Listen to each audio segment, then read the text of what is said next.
Ok, bonjour tout le monde. Bonjour. C'est la balade de vendredi matin. So morning everybody, 8:30, Friday morning ramble. And I'm actually cheating this morning because I'm sitting in my Diane because it is raining. So I am going to get out in a minute. But before I did, I just thought we'd have a little chat. So it keeps me in the dry here. And just to, firstly, sorry I wasn't here yesterday. Yesterday I was in Perpignan at the university and I was taking a French test. Now it was the DELF, it's called, and this is a recognised diploma. Why was I doing it, you might be saying? Well, I'm trying to get dual nationality, to be French, obviously, but also to remain European. And I need for my file, I need an official certificate. So I basically went for the sort of easiest level, which is DELF B1 for any other people in the same situation. And DELF B1 is you have to be able to understand and hold a conversation. So really not too taxing. But yeah, I think I did okay. I'll get the results mid-January. But for those of you, I know some of you have written to me and said, oh, well, I'm doing that. Tell me how it goes. And it is quite good. I had to do a role play and I just love role play. Role play, the examinator had pretended that she was with the Ryanair company, and she told me that I had 2 pieces of luggage and that I had to pay €50 for my piece of luggage, and I had to be able to sort of put my point of view across to the examiner, is that the word? Examiner, to the examiner. Thing was, I had 15 minutes to prepare, so I prepared this massive long speech about why she should not make me pay €50. So she said, okay, and I started speaking. I basically spoke for 10 minutes and justifying why I didn't want to put my bit of luggage. And at the end, she just went, yes, fine. Thank you very much, Madame Jones. So I think everything's fine. But anybody want any more advice on that, just give me a buzz. Let me know, drop me a line. And as I said, that certificate, the DELF, is actually to help with to prove that you're capable of dealing with situations that arise in everyday life. Today I'm going to talk about a situation that arose in our everyday life down here in Tucson, which we really don't want to repeat. So I'm coming on to that in a minute. It's going to be a bit of a short, 15 minutes this morning because it's raining and wet and horrible and we're all a bit miserable down here, but more of that later. Just to show you where we are. Opposite me, you may notice over here, we've got the Montoche. So this is the 900 metre high limestone mountain here. And then turning around, in actual fact, we can't see anything because it's really misty. This is Carcassonne, Narbonne direction. So we're on the border of the Languedoc and the Roussillon. Perhaps if I just peek out of here. Can just make out Paziol in the distance, but I don't think we're going to be seeing much more than that today. So on the tea towel, we are actually in a vineyard that isn't on the tea towel, but I will locate it for you. You're on the road to Narbonne, which is here, the D611, the Narbonne road, and we are just below the Chateau d'Aguilar, so we're around here somewhere. So if you have your tea towels out, that's where we are. And unfortunately, this happened now a week ago. I think the rain has stopped a little bit. So I'm just going to get out and explain to you exactly what did happen. And then after that today, I'll be driving you back in the Diane. If anybody fancies coming back in the Diane, then just hold on and I'll drive back into Tucson. So, a bit of fresh air. Basically, there was a bit of an accident. I think we'll just call it an accident. If you remember this vineyard here, so this is La Grande Pièce that we bought last year. It's the one that we've been following through at regular intervals during my rambles, and we've been converting it into organic, taking great care of it. And unfortunately, last week there was a bit of miscommunication, and Jean-Marc had asked the tractor driver to come in and to actually pull out the old vines that he'd already chainsawed down the alleyways. So every 6 row, he'd asked the driver to come in and take out the vines that he'd already chainsawed in these alleyways. Unfortunately, he even had the boss of the company came and they had a look. Boss of the company totally knew what he was meant to be doing, but then there was miscommunication between the boss and one of his workers who was driving the tractor, and the tractor driver actually started ripping up all of the old vines. So you can imagine, it was an accident. It wasn't done on purpose. The tractor driver is devastated.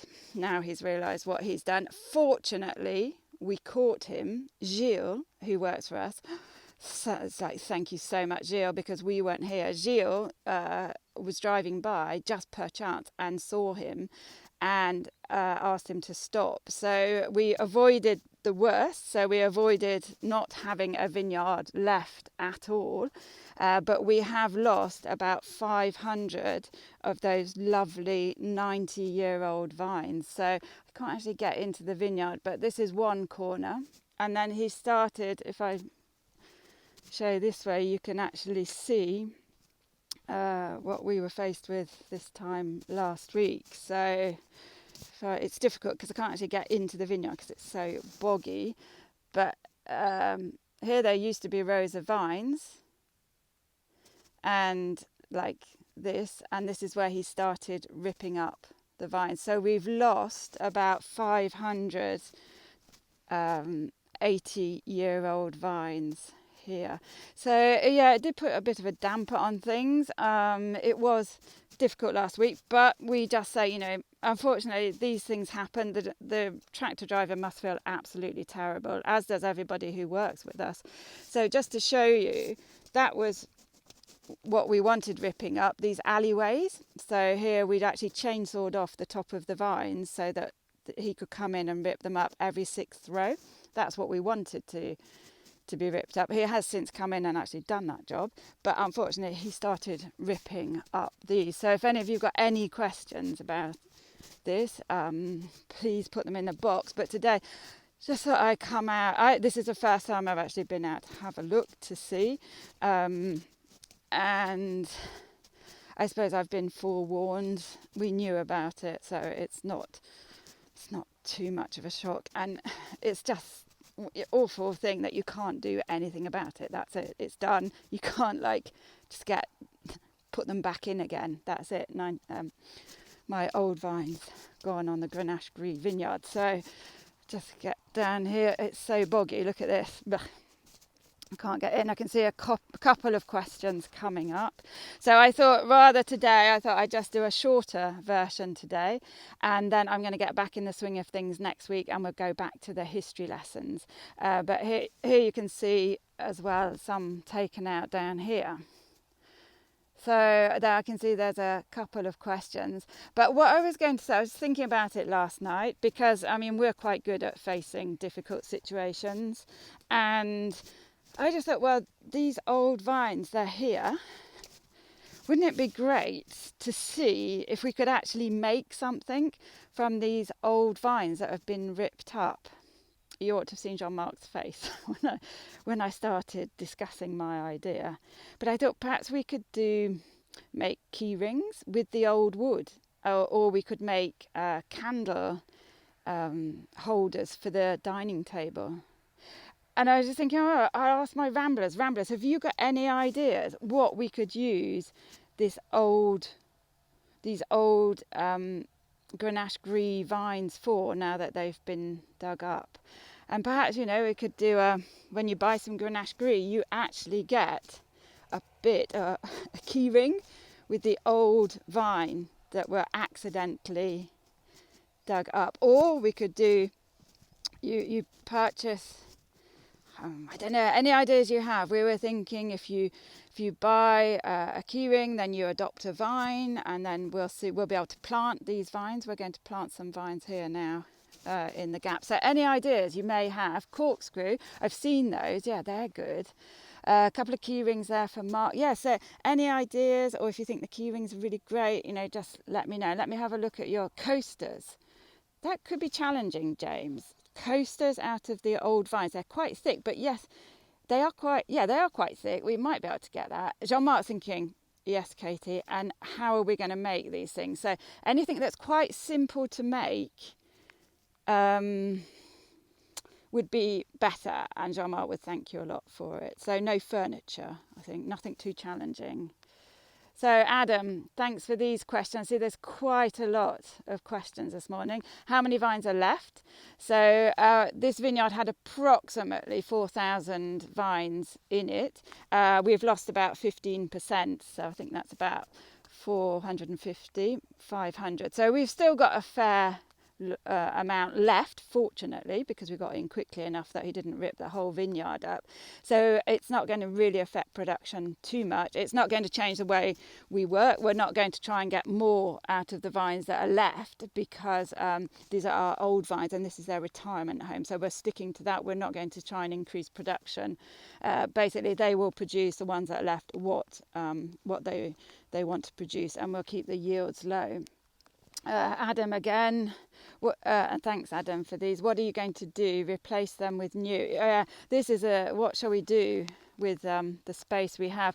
I think we are talking with obviously the tractor, the company that did it, so they are insured against accidents like this. So I think we are going to replant these rows with Grenache Gris.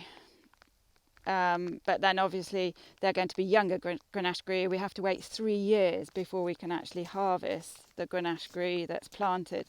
So probably replant. Otherwise we've just got sort of a big passageway or gap. Could be a car park. Could have car parks for when you all come and visit me down here after next year. Then we would have a lovely big car park where you could park on the edge of the vineyard. So I might suggest that to Jean-Marc. That won't go down very well.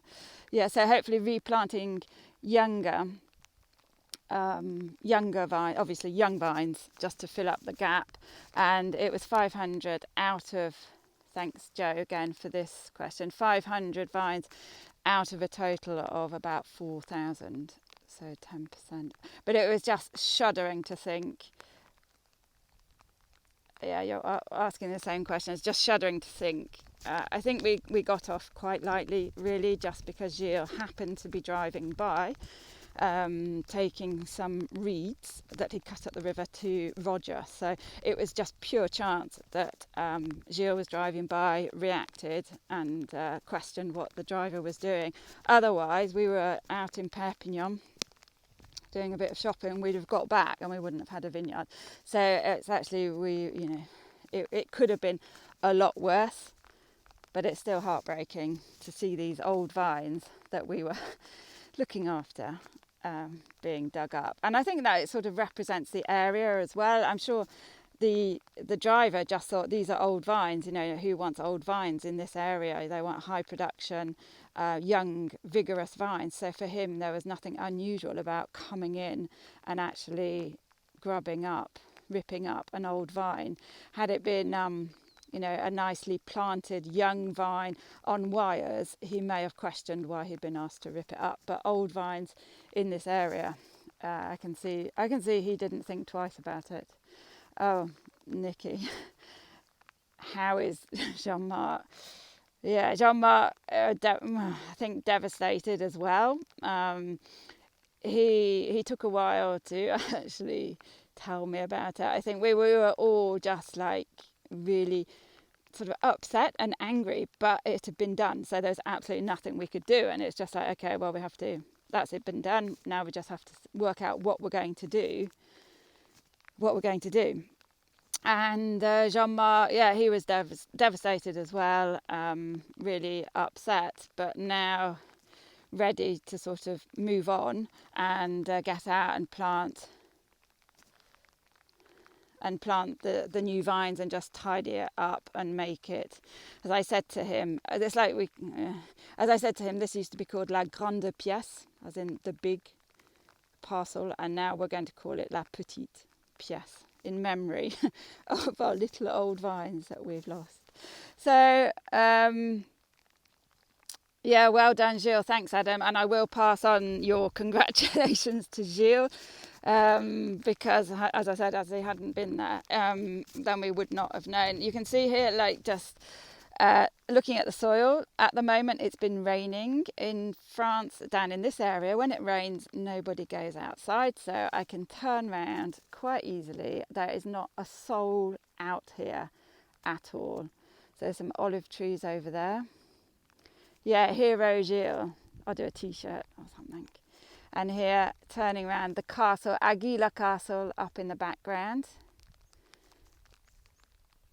And turning around, and here's the lovely little Diane waiting for me to go home. But you can see the soil, I can't actually get in. It's so clayey, cloggy, waterlogged in this particular vineyard because we're on the valley bottom. So very sticky, very difficult to get into.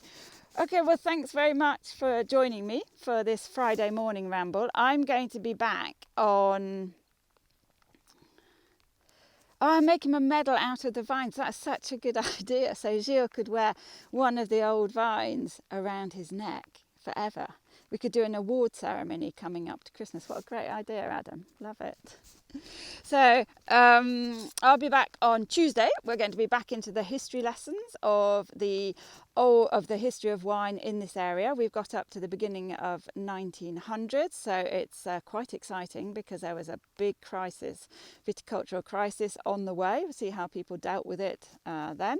So that will be on Tuesday, and just one last view here in the wet and cold. And then the week after, we will be having another mystery guess and a Guess That Wine. So stay tuned for that too.